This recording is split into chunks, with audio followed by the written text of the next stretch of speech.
The Mental Wind Down with Stu and Henriette, a show talking all things mental health. Episode 3 for the Mental Wind Down. It's flying past, isn't it? This week we are interviewing Stu Deeley. Yeah, the winner of MasterChef, Professional MasterChef 2019. Your bro romance. Yeah, my therapy's always been cooking. So when I'm in the kitchen playing about with spices and playing about with stuff, it's my sort of like zoning out time, and for me just to focus on that, and everyone has that and cycling or whatever. But I watch that. I watch it every year. Yeah, but I watched it. Yeah, I watched it religiously, and even like repeated some episodes of cooking and stuff. And I really resonated with him because he's just a down to earth, lovely lad. He's a genuine nice guy, yeah. And then he wanted to meet us after he won. Yeah. I think it was more to do with me stalking him. But he met me for a coffee before I started work one day, and he got a book off us, and he read the book. And then we had this in mind, and he was pleasant enough and happy enough to do a podcast for us to talk about mental health in a chef's world, because obviously they can work up to like 90 hours a week and then get shouted at, and it's the stereotypical world that we see chefs, isn't it? Is the Hell's Kitchen, but how true that is. But yeah, it's stressful job, high paced. Yeah, goes very quickly. And you've got to please the general public, which we know that is not that easy to do. No. If you're spending a lot of money for a meal. Yeah, definitely. But yeah, we'll lead you on to the interview, and then we shall see you straight afterwards. Oh, we're going to talk about school runs, aren't we? Yeah. First day today, back back to normality. 6. So I took my son to school this morning. I think he's going to be really tired this afternoon. He was a little bit disorientated. I stayed in bed, so I can't really talk about this conversation. I didn't get out of bed till after they'd left. We were up early chatting. He was very reluctant to go. He lives with Asperger's, so he's never liked school. Never thought that was anything good to do. He'd rather stay at home and be on an Xbox all day. Yeah, as well as every other year 6 would prefer probably to be on their Xbox, wouldn't they? Probably, but I think it'll be good for him with a routine. There's no right or wrong though. I shared this on Facebook the other day about, I feel like there's so many mums judging other mums for taking them back to school or not taking them back to school. And I don't think you can judge it anyway, because everybody's got their individual circumstances with their individual child who has individual needs. And I just think if you want your kid to stay at home for now, cool. If you want your kid to go to school, absolutely fine. Do whatever's right for you and your family, I think. Yeah, I personally don't think they're going to send... Yes, the argument is they need the economy to kick in, and that won't happen unless kids go to school, because then mums and dads can't work because the kids are at home, blah, blah, blah. But I can't see them doing what they're doing now if it's going to be dangerous. And I know I've said that now, and it's out in the airways, and we'll probably get a few comments saying, how can you say that? Yeah. Pro Boris and all that lot. But it's always easy to look back in hindsight, isn't it, and say how many mistakes. But I watched a thing yesterday about Winston Churchill, and everybody loved Winston Churchill for what he did. But he made mistakes, and people lost their lives on the front line. Well, yeah. And he wasn't persecuted for it. There is another side to it, though. I talked with taking kids back to school. I was talking to some parents, and some of these year 6 kids, they're leaving that school now, obviously, and going on to high school after. So many parents don't want them to have that experience of the school. They just want them to have happy memories and not any bad memories of their school. And I can understand that, because that's like the mental health side of it. I think it's better for the kids to go to school and say goodbye, because they haven't said goodbye to the people. No, many of them didn't get a chance to. Yeah. It was just literally finish school on Friday. You're not going back, mate. Yeah. I think it's a good thing that the school goes back. Yeah, I think that, and I think people got to do what's best for them. And I mean, if we talking about the mental health implications, so if anybody are worried and feeling anxious about it, it's not worth doing it, is it? Really, for themselves. Do you see what I mean? There could be kids there as well who are worried and anxious about going back to school and thinking about that and worrying and things. So the most important thing is that you do what's right for you. It's a massive playing field, isn't it? Because I bet it is. loads of people are using the excuse of not sending back just because they can't be asked to get out of bed in the morning. Maybe, and maybe because they're worried. Throw that one out there. This is not, we're going to get loads of comments about that, and then if that's the case. We'll need more followers and more subscriptions. So if I start an argument every now and again, we're going to get them. There you go. But even so, it was a weird feeling walking him to school this morning. Yeah. Very, very weird. And eerie in a kind of sense, I suppose. I took the younger one with me as well because she's desperate to go back to school. And she was desperate to walk with us just to do something like that. So we'll see what happens. Yeah. But let us know your thoughts on the schools and what you thought and what you think about them going back. And we could always... I don't think we know any... Do we know any teachers? Yeah, I do. Yeah, I might be able to get a teacher on to talk about the... yeah, I know a teacher she went back to school today for year 6. Mm. Yeah. Yeah, there you go. Right then, we'll head on to Stu Deeley, which is next. Aberdeen Stu, right? Welcome to the Mental Wind Down podcast. Thank you very much. Good. So I got in, congratulations on winning MasterChef Professionals. It's probably behind rugby players, mate. It's probably a bit of a bromance with. It's my favourite programme, especially the professionals one. Well, I wish if I could play rugby, but unfortunately, the only thing I'm good at is cooking. So that's what it had to be. Not just good though, because you won the MasterChef the finals. It was. I'm getting there.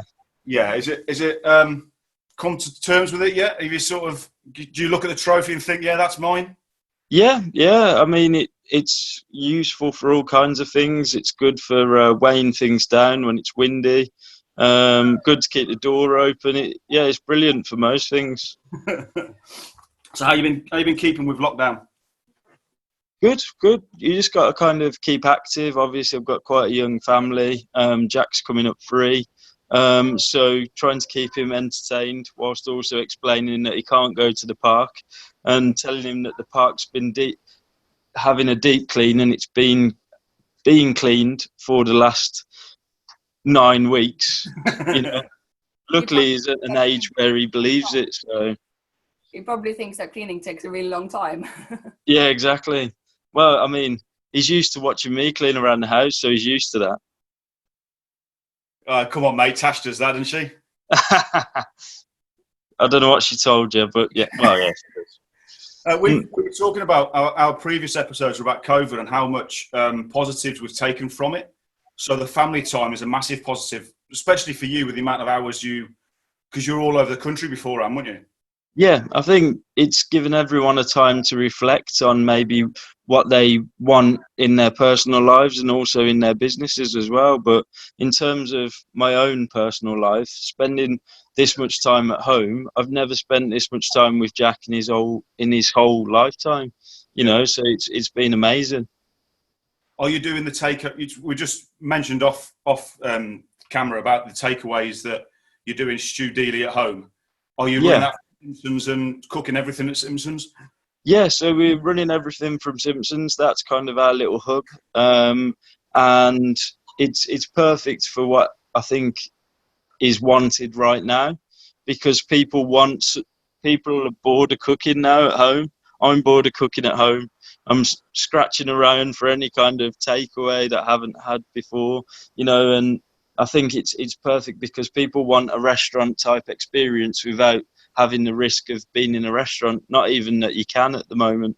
Yeah. And is your pop-up opening back up once you're allowed to open up?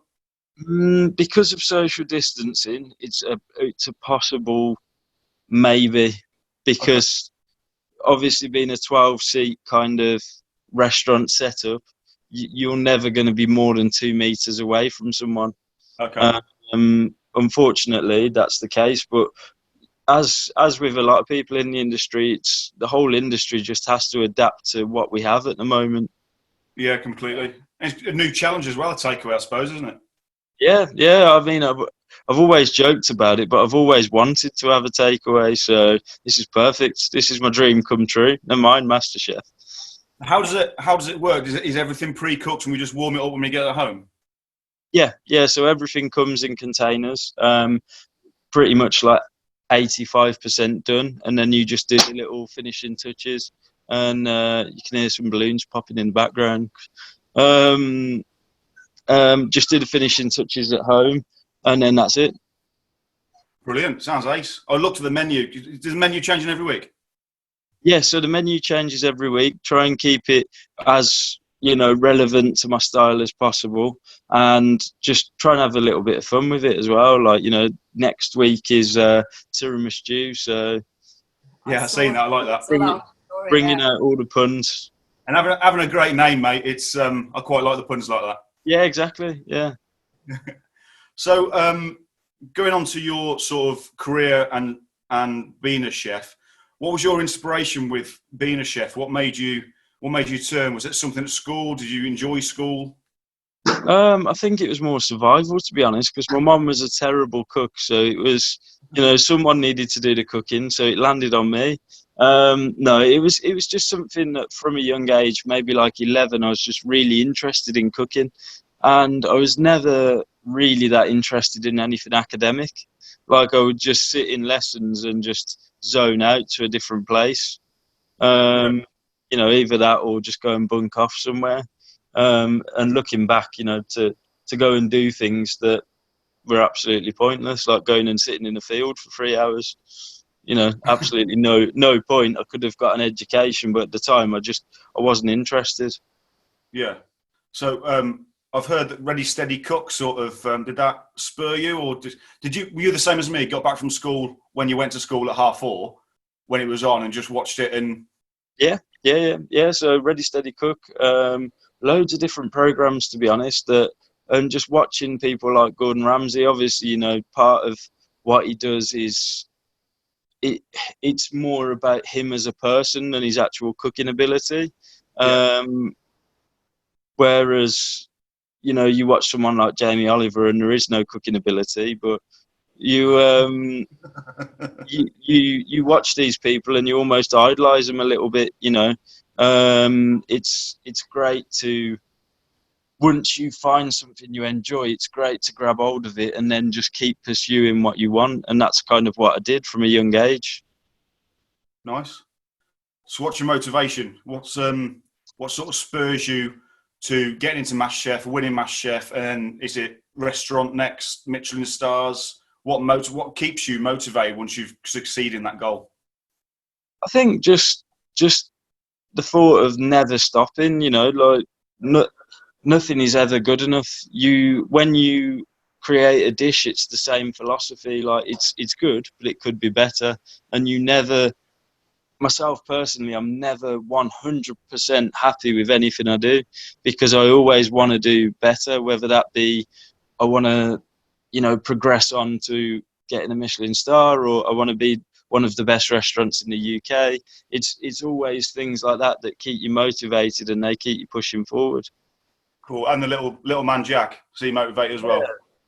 Of course, like that's my main inspiration to be a successful restaurant. To be able to provide Jack with a childhood and a kind of a feeling of when he goes to university that he doesn't have to worry about getting a job and things like that.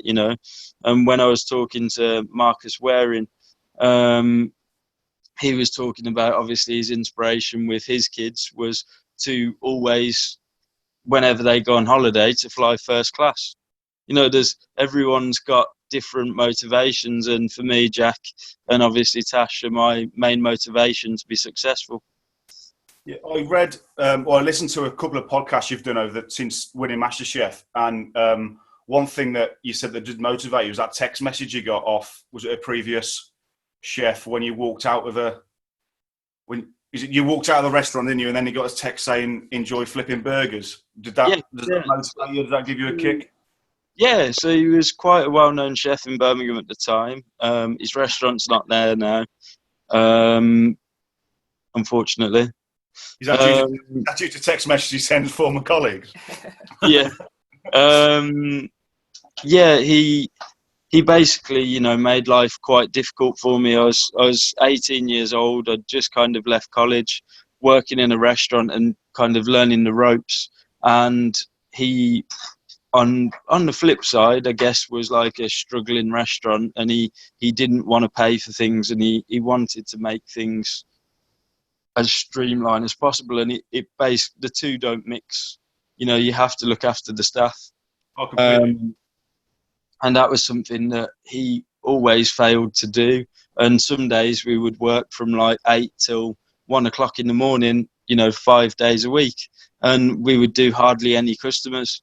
But because he was such a stickler for like literally making us work for our money, with like no pot wash or anything else. And it just come to a point where it literally affected my mental health so badly, that I was getting to work like an hour before I needed to be there to make sure I wasn't going to be late, because that was a major thing with him.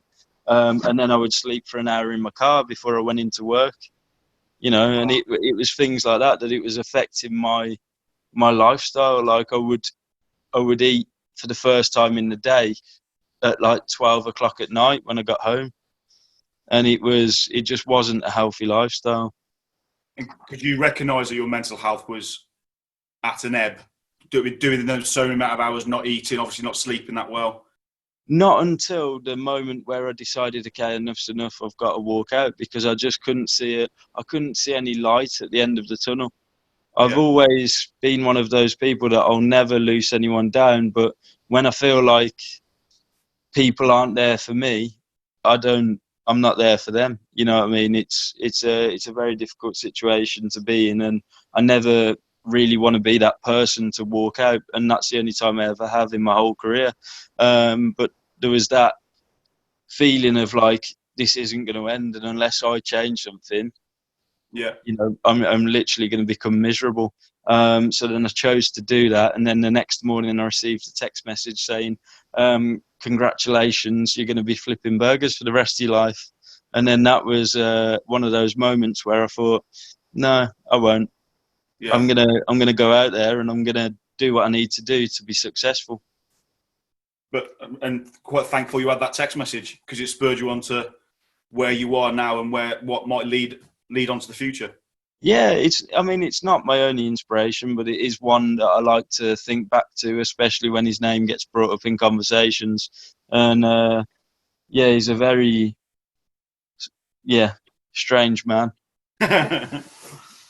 And the industry for chefs is quite ripe for mental ill health anyway. And we were just talking actually before this interview about the stats and how many people actually live with mental illness in the industry, which is going to be even more ripe now, isn't it? Because there's going to be lots of finance problems. Yeah. I mean, what 81%? Yeah. 81% of chefs say they have lived, I don't like using the word suffered because I think it's too negative. They've lived with poor mental health. I think with a lot of jobs, with a lot of high pressure jobs, it's difficult to almost get away from those pressures. It's difficult when you finish late at night to then go home and just leave it all behind, and that's something that you get quite good at. The further into it you get, you have to have a point where you just switch off, and you have to have a coping mechanism. And fortunately for me, I'm at a point in my life where everything I do now is positive. You know, if I think that something's negative or something is affecting me, like it's bringing down my mood, I'll just sack it off. It's as simple as that. And I try, and when I'm in the kitchen and when I'm with the younger lads, I'm always, trying to keep the mood going in the right direction. I'm trying to keep it positive, trying to make sure that they're eating, sleeping, making sure that they're in a good position to work, because that's what it is at the end of the day. And for a lot of chefs, it turns from being just a job to being a lifestyle, to being a complete addiction, to you go home on the weekend and you watch videos of other chefs cooking to get better at what you do, and it becomes a complete intoxication. And you have to find that release, that coping mechanism to get you through day to day. So what do you use as therapy? We're a firm believer of we call it a selfish hour. We take an hour to do something yourself to make you smile. What's your thing you do outside cooking to make you smile, other than telling Jack the park's not open? Yeah, I'm that bad guy. No, obviously spending time with my family. I like to go out cycling. I did do running for a little bit. I'm not going to lie, it didn't last for very long. And just, sometimes even just going out for a little drive into the countryside, anything to just keep your mind active, because it's when you just sit and almost like wallow in what's going on, that's when it really affects you. So you need to keep active, talk to people, like go out and, well, obviously you can't go out at the moment, but talk to your family as much as you can. Little conversations are such a big pick-me-up during the day, and it's so easy to become so overwhelmed with what you've going on that you feel like you don't even have 2 minutes for a conversation, but you do, and that conversation can lift the whole day. Yeah. Do you feel like it helps? Because obviously, Tash, she's been in the industry. Does it help for your relationship that she understands the pressures that you're under and that you work better as a team? Yeah, I mean, I think all chefs and front of house have that, like, kind of, sometimes, not everywhere, but some restaurants have that little hidden rivalry, where someone's got to be to blame and one blames the other and blah, blah, blah. And sometimes we get that a little bit at home too, But it does help, because Tash understands when I'm annoyed, why I'm annoyed, and she knows, sometimes it's better for me to just vent everything that's doing my head in, and then we can move forwards. But I think it doesn't matter what industry you live in, so what industry you work in. It matters about being open with issues that are going on with how you feel, really, because when you talk about it, you feel so much better afterwards. And it's easier to understand each other, isn't it? If you've opened up. Yeah, exactly. Yeah. Yeah. And then you can get on with life much quicker. Yeah. Yeah. So with being a chef, obviously it's really fast paced and it can be stressful situation in that kitchen, like at the pass, and you are working ever so long days. Is it hard to have that work-life balance? Is it something you need to learn and something you need to reflect on all the time? I know you keep on saying, you said that you look after the younger chefs to make sure they're well. Is it hard, and is it a way that you need to, like that lifestyle you need to teach the guys coming straight out of college? Yeah. So I'm a big believer in, kind of learning from my own mistakes, so then I can help other people not make those mistakes. So obviously with the Stu Deeley Chef Academy at Howzone College coming up, it's about almost like teaching and preaching the ways of what I've done things, and kind of realised this works for me, this could work for you.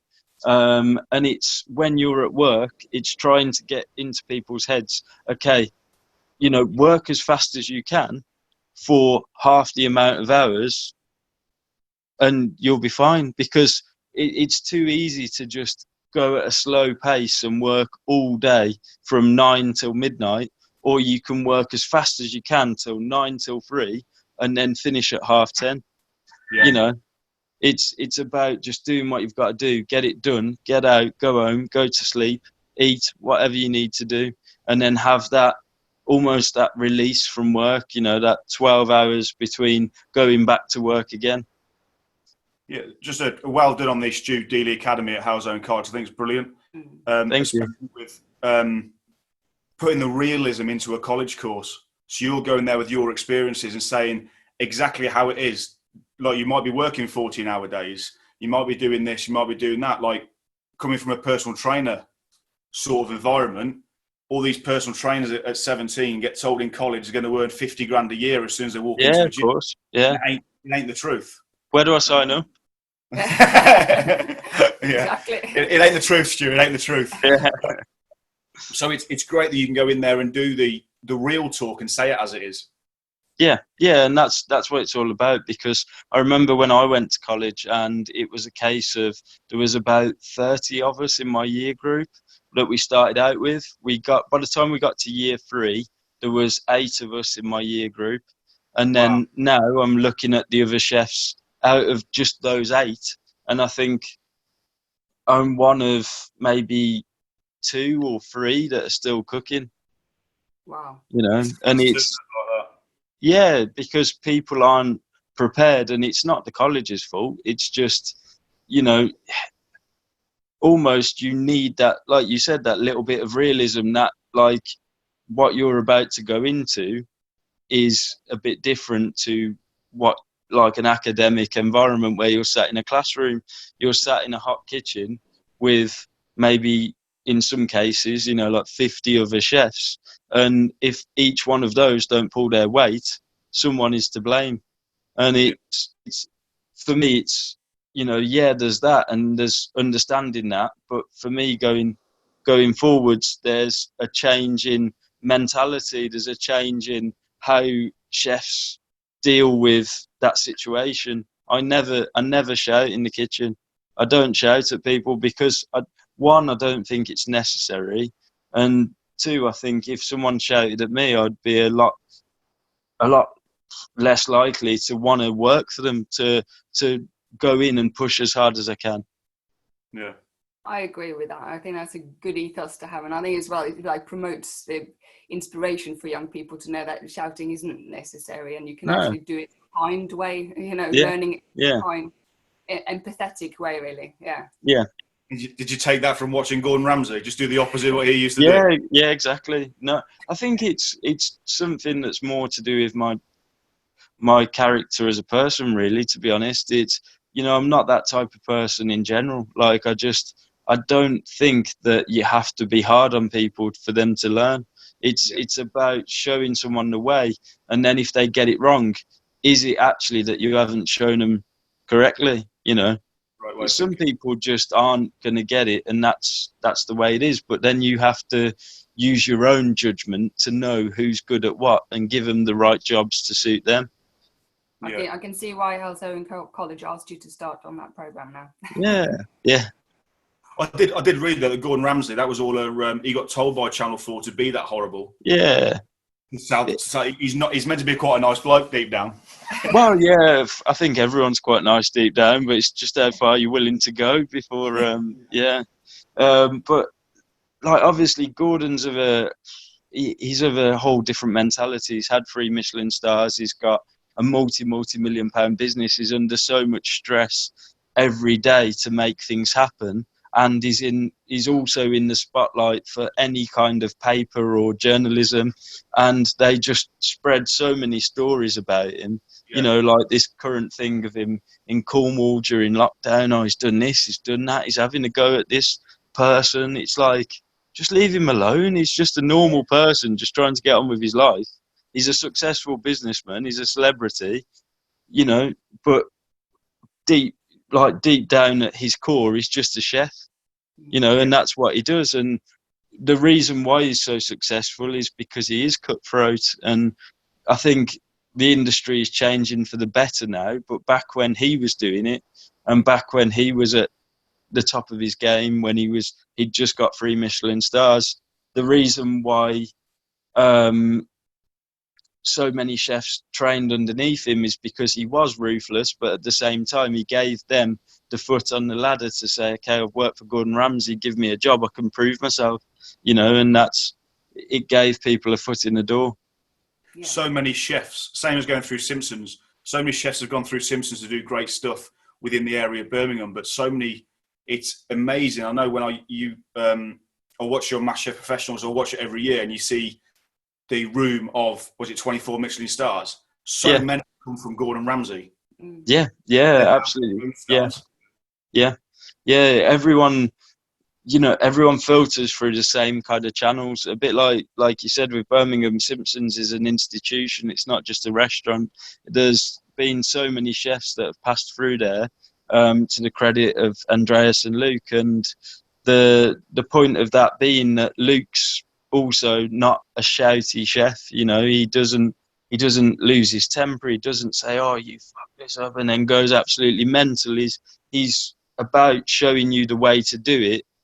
And if you don't grasp it, someone else that does will do that job until you can. And it's about carrying on that mentality. Yeah, it's a great way. Yeah. So what's next then, mate? I know obviously you haven't got a clue with the hospitality, what's going ahead, but obviously the takeaways of, did I hear right? I know Ben Chamberlain, you want on his Instagram on, was it Thursday? You have 300 covers to do next week. Yeah, so that's kind of where we've capped it at, because the first week we sold out within 24 hours, and that was for 100. So we've opened up the availability of the boxes for up to 300 people. And like I said, it's about adapting as a whole industry. It's about adapting to what we can do, not just saying, "Oh, well, we can't open restaurants, so we're going to have to sack everyone." It's about finding a way to keep people in jobs, keep people working. And you know what? I feel so much better just getting back to work, but having a work-life balance, because I'm working maybe 40 hours a week, but then on a Saturday, like yesterday, finished at 4:00, spent all Saturday evening with my family. It's brilliant. It's a brilliant way of working, and it's about letting this almost like horrendous thing that's happened to the whole country be a good thing in certain ways, and about almost having a fresh start. Yeah. Have you still got your restaurant on the horizon? Yeah. So we've got the restaurant still there. It's an empty shell at the moment, but we're still looking to hopefully open this year. But each time I put a deadline on it, something happens. So I'm just going to say it opens when it opens. Is that the jewelry quarter? No, so we've had a bit of a change, just because there was one or two things happen with the jewelry quarter which kind of made it not viable. So we're now looking at a place between Harborne and Edgbaston. Oh, lovely. Nice. Yeah. Fantastic. Looking forward to it.